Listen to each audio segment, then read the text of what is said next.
Mwaramutse neza mwese.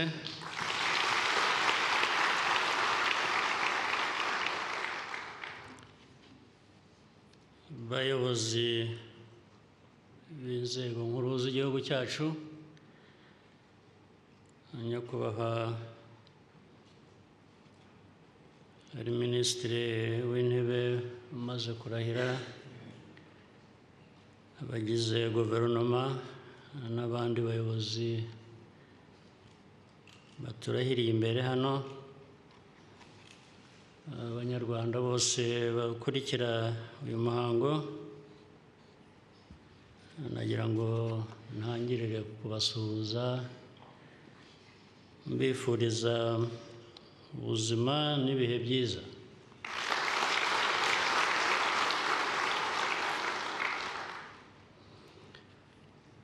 Ndabanza mpere ku gushimira byimazeyo Minisitiri ucyuye igihe, Prime Minister ucyuye igihe, Prime Minister Ngirente, nagira ngo mbanze mushimire akazi keza n'imyaka yari amaze agakora.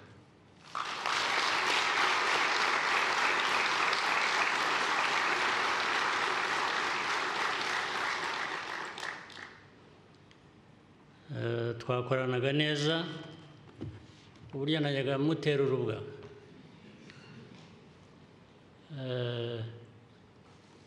nkahera ku izina rye ngo Ngirente, ntumubwire niba Prime Minister, ugira utyo, hanyuma agaheraho abigira atyo nyine. Ndagushimira cyane rero, kandi ndagira ngo byumvikane ko abavuye cyangwa bahinduriwe imirimo n'abatahawe indi, buriya irahari irabategereje.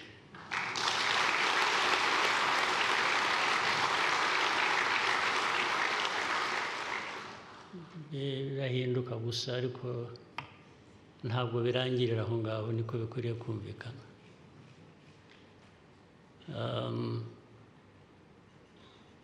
Abanyarwanda ni benshi, twifuza ko bagira uruhare rutandukanye mu gukorera igihugu cyabo, kandi ibintu bizajya bihora bihinduka, si ibyege mwananiye gusa mwanze kumpindura. Ndashaka guhinduka nanjye, ariko mukanga, ubwo nanjye igihe cyanjye kizagera.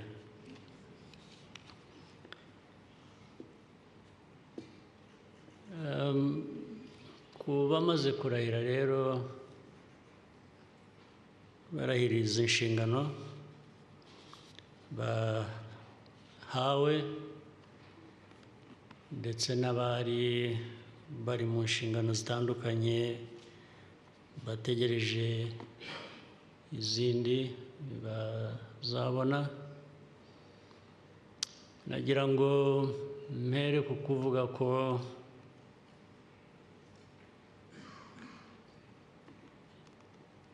izi nshingano zifite uburemere butandukanye. Icya mbere, zihera ku bushobozi cyangwa ku bumenyi cyangwa ku bushake bw'abantu. Ugomba kugira ubushake, ugomba no kumenya icyo ugiye gukora, ugomba no kukigirira ubushobozi. Hari bimwe abantu bashobora gukora, tuvuge abahawe imirimo runaka, ndetse byahereye ko abantu babonye ko muri wowe hari ubwo bushobozi, ibyo ni ibituruka hanze. Ariko uko uzabikora n'ubushake ubikorana n'imyumvire ubikorana ko ako kazi karenze wowe gusa, kareba igihugu cyose, ibyo ntibyoroshye kugira ngo bituruke hanze mu baguhaye izo nshingano. Ni wowe birimo. Uko ubikoresha uhereye ku bikurimo, byo ni ibyawe rwose. Abantu bakwigisha, bakwibutsa, babwiriza, bakwegera ibyo byose. Ariko iyo bitakurimo ngo ubyumve ibijyanye n'izo nshingano biri muri wowe, akazi ntabwo gashobora kugenda neza. Niyo wakwibutswa inshuro zingahe, niyo wakubitwa imijugujugu kangahe, niyo wagira uti, ibikurimo utabivanamo ngo ubikoreshe kubera ko bishingiye ku myumvire yawe n'ubushake bwawe, akazi ntikagenda neza. Impamvu rero nayo mbivuga, u Rwanda rwacu, aba banyarwanda batureba bakatubonamo byinshi,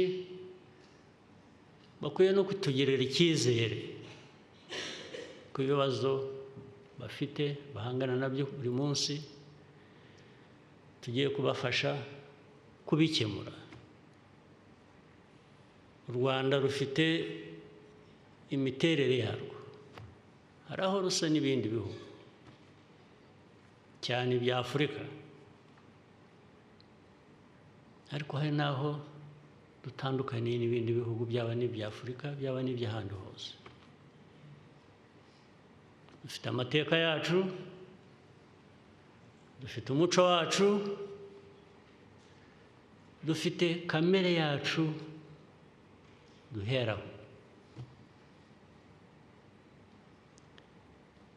Dufite n'ibindi dusangiye n'Abanyafurika navugaga. Iyo ubona u Rwanda naho ruva naho rujya, cyangwa aho ruri ubu ngubu, buri munsi tuba tuvuga amajyambere, atera imbere nibyo. Hari abandi bateye imbere.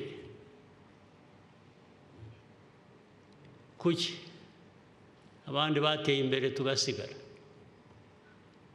Kuki twasigaye inyuma? Hari impamvu ishingiye no ku kuntu dutandukanye. Ubundi iyo tutaza kuba dutandukanye bigeze aho, natwe tuba duteye imbere. Ariko impamvu ni iyihe? Impamvu ni amateka, impamvu ni imikorere, impamvu hari ibyo ntari bujyemo bitaza kumvikana nabi, ariko tugomba gukosora byanze bikunze.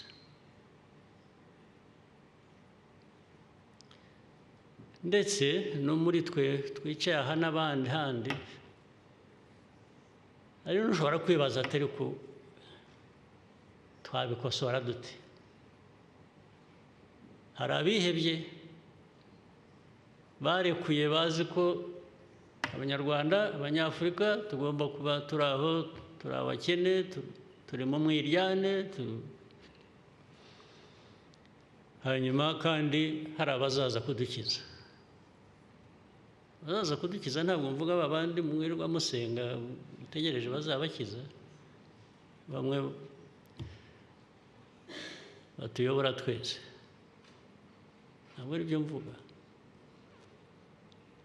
Gusanga abantu bari aho bategereje abazabakiza ari abantu nkabo, nicyo mvuga, nicyo kibazo cya mbere. Ubundi iyo mico ya savior mentality tukazaba tuzakizwa n'abantu bicaranye natwe hano, abatumirwa, abo twita partners.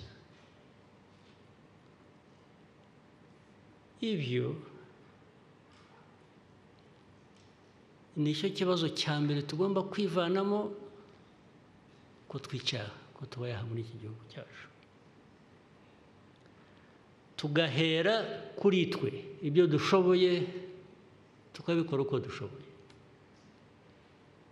ukabikora uzi aho uva, uzi n'aho ujya, uzi n'aho ushaka kujya. Abo bandi bafasha, iyo bagufashije uri mu nzira ugenda ugana aho ushaka kujya, nibwo bigira akamaro. Ariko ntabwo bazaguterura ngo bagutereke aho ushaka kujya, nta nubwo babishaka niba mutari mubizi. Ntibabishaka, ntibabikeneye, ahubwo ugumye aho ngaho ni mu nyungu zabo.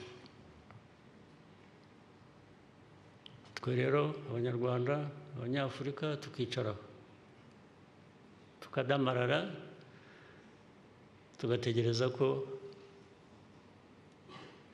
hari abazaza kuducungura. Kandi ntiwabonye ko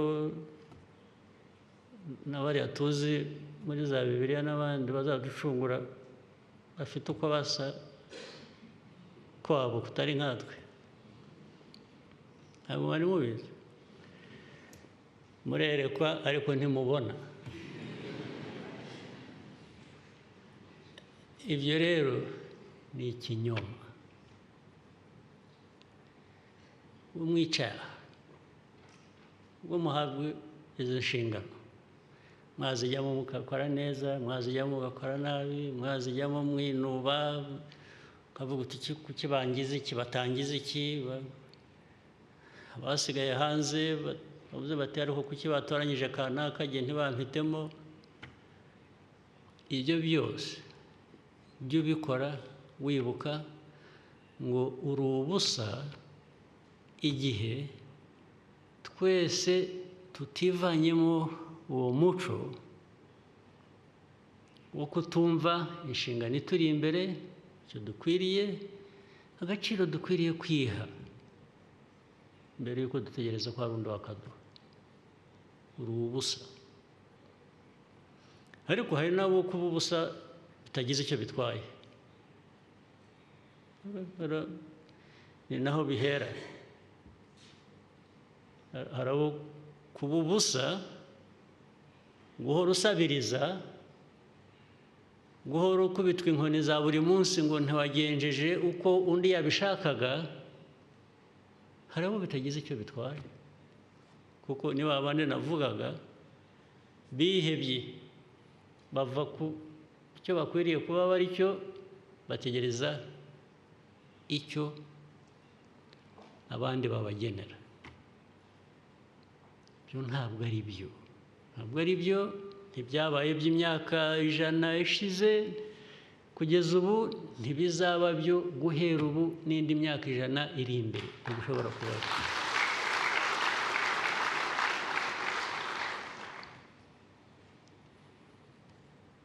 Niyo umuntu abivuga atya rero, ikibabaje ni uko ku mpande zombi ari twebwe turi aho ngaho hakwiriye gukosorwa, ari bariya nabo batugenza uko ukwiriye gukosorwa, bose twese hamwe turi kimwe, binyura mu gutwi kumwe bigahita mu kundi, bikakomeza uko byabaye imyaka yose ishize. Ndabivugira, nzahora mbisubiramo, tugomba kubisubiramo. Ndabibwira mwebwe abayobozi muri hano bafashe inshingano zo kuyobora. Niba mutabyumva, ubu nababwira ko turi mu ibasi tutazi n'aho ijya. Turi muri bisi, ufite umushoferi uyobora, adakora agisida, ariko abari mu bisi ntibazi aho bajya. Niko bigenda iyo abayobozi ibyo batabyumva. Duhora tugenda tuzunguruke muri iyo bisi, twisange aho twaturutse, aho twahereye urugendo. Abantu ntibavamo bavuge ngo twagarutse hahandi. Ubwo bamaze amasaha angahe bagenda mu bisi, bajya gusohokamo bagasanga bari aho batangiriye. Niko ari u Rwanda, ari Afurika, imiterere yacu, imikorere yacu, imyumvire yacu tutivanamo ngo hindura ibigomba guhinduka, niko bigenda.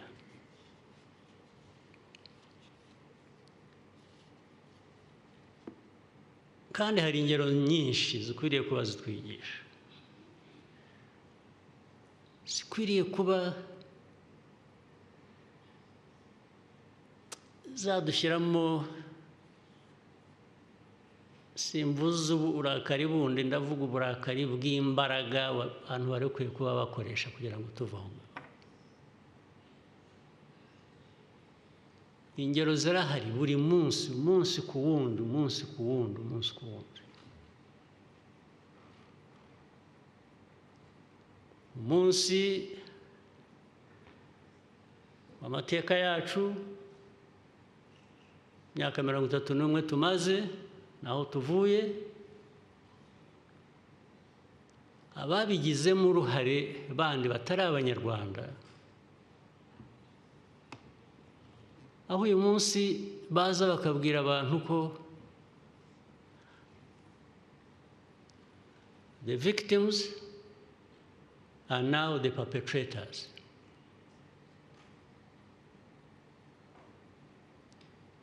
Barangiza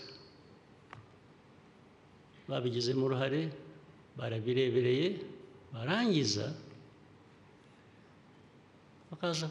bakazana amasomo ku kwigisha uko ukwiriye kubaho. Bakazana amasomo kwigisha demokarasi. Nabwo ntibe demokarasi gusa, kitwa bagashaka benshi liberal democracy. Liberal democracy igiye uko nahina mu magambo make, ni ukubwira ngo no muri ubwo bukene bwawe bwose, no mu ko wabaye, ibereho uko ushaka, niyo kwaba kukwica, ureke n'undi abeho uko ashaka, niyo kwaba kumwica, niyo mwese kwaba kubica. Nicyo bivuze. Bakoza kubikwigishaga, barangiza kaza kukubwira uburenganzira bw'ikiremwa muntu. Muri mwebwe nimumbwire utazi ikiremwa muntu ninde? Aho ugomba kuba muri n'abaswa wenda. Aho bahereye babibigisha, imyaka igiye kugera 100, n'ubu ntimurabifata. Wahora wigishwa usubirirwamo icyo, ariko se ikiremwa muntu ninde? Wowe nturicyo, nk'uko n'undi akiriye. ukubwira ni ikiremwa muntu, nawe uri ikiremwa muntu. Unless people think we are dumb, we just have no capacity to think or to act upon what we think and what we must do. The kind of disrespect that people, Rwandans, Africans, experience on a daily basis is staggering. But on the other hand, I don't entirely blame other people. We have a responsibility. Why don't we just reject it? What do you lack to reject it and raise questions you must raise about yourself first, but also about others? I can't quarrel with you just because you've been coming around and giving me lectures without blaming myself for committedly listening to you and going by what you are telling me that I know.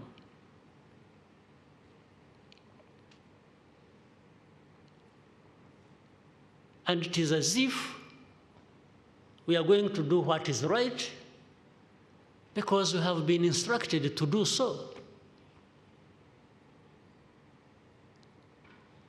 I mean, you must be having, you Africans, you Rwandans, you must be having problems to accept that. And for years. And even then, that is reflected on the way you go about your responsibilities, including these ones you have been sworn in for. It's as if you are doing it for other people other than yourselves and your people. How?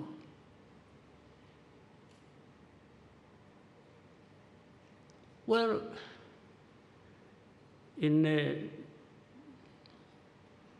the civilized world we find ourselves today, you don't fight over anything and everything every day. You choose your fights. But you must choose the fights. They are there. There are the fights you must fight. Unless you have no purpose, you have no meaning attached to the responsibilities you have and what you owe yourself.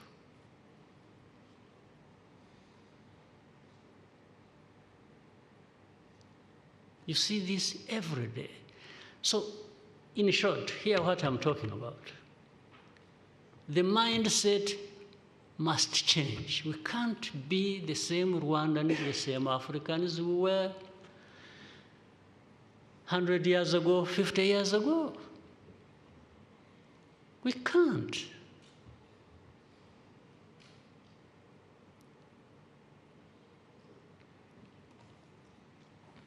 And what I have tried to do when you look at this cabinet, that's what I've been trying even in the past cabinets, especially the recent ones. You people, I think I'm the oldest in the cabinet. Rest of you have 30s, 40s, and it is for a purpose. It is for a purpose of saying, you young people, are you going to grow through this world like Some of us, the old ones, did, and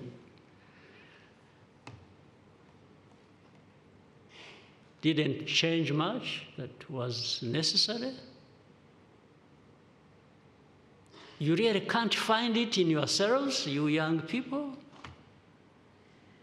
educated, traveled all over the world. You know your history, where you are coming from. You know all this I'm talking about. And you just behave and move forward like nothing happened.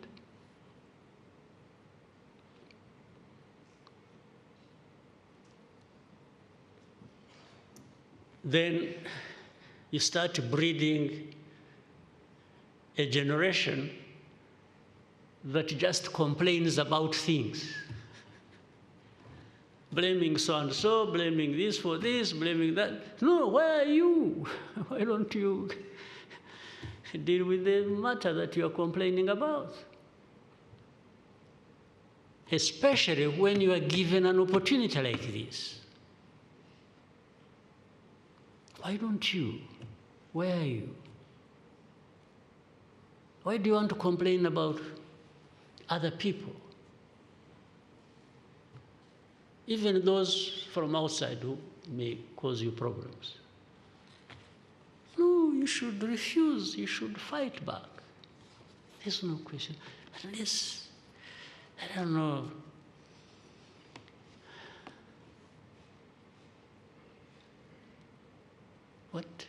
what medicine do you need other than the life you have lived, the experiences you have had, the losses you have had? What else do you need?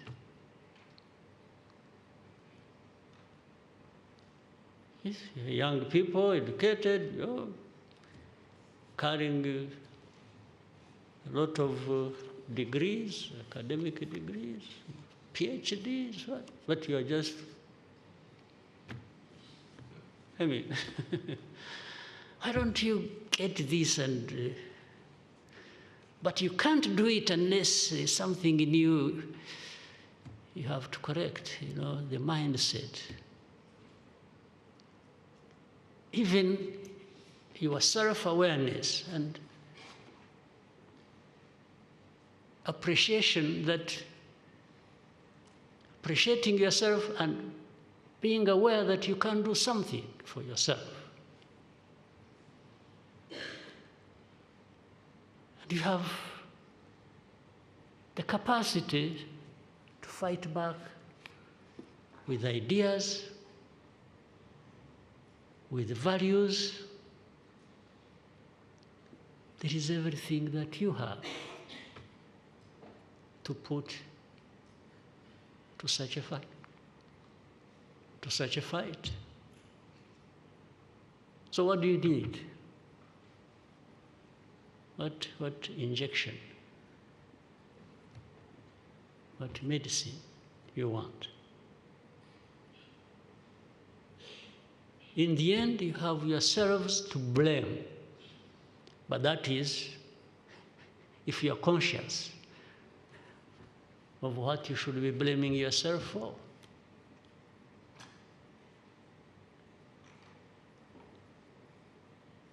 You don't find being a beggar every day or being dictated to as what you must do or ought to do every day. You don't find it wrong?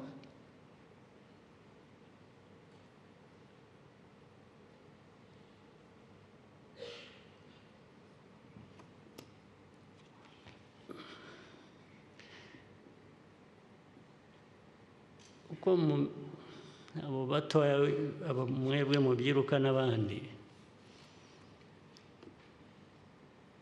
kubaho uburere is one thing, uburere ubuzima.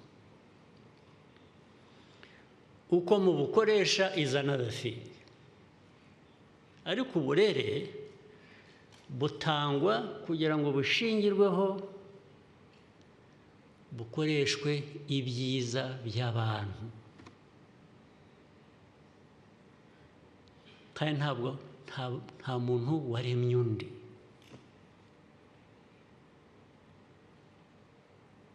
Nta muntu waremye undi. Ibintu byose ni magirirane.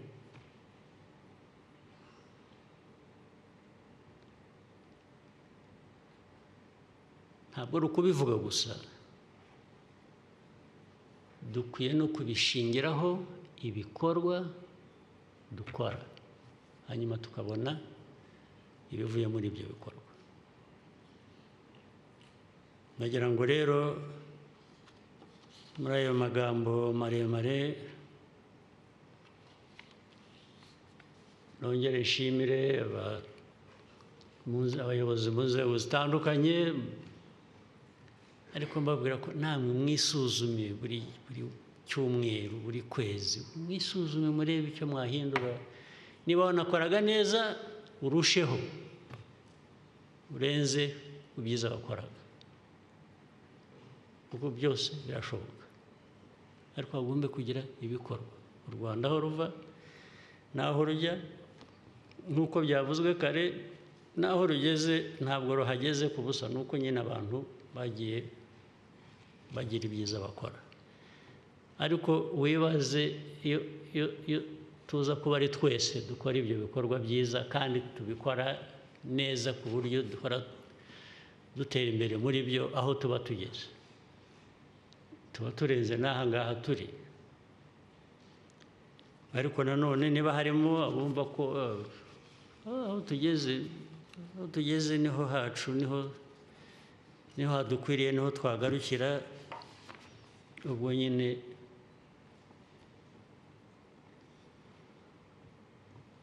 ikibazo kiracyahari. Ntabwo kuyavuga ari ukuyarangiza rero, ahasigaye ubwo ni ahanyu. Ibyanjye mba nabibabwiye, ngerageza gukora ibyo nshoboye, ubwo namwe reka turebe aho tuganisha igihugu cyacu. Asanteni sana.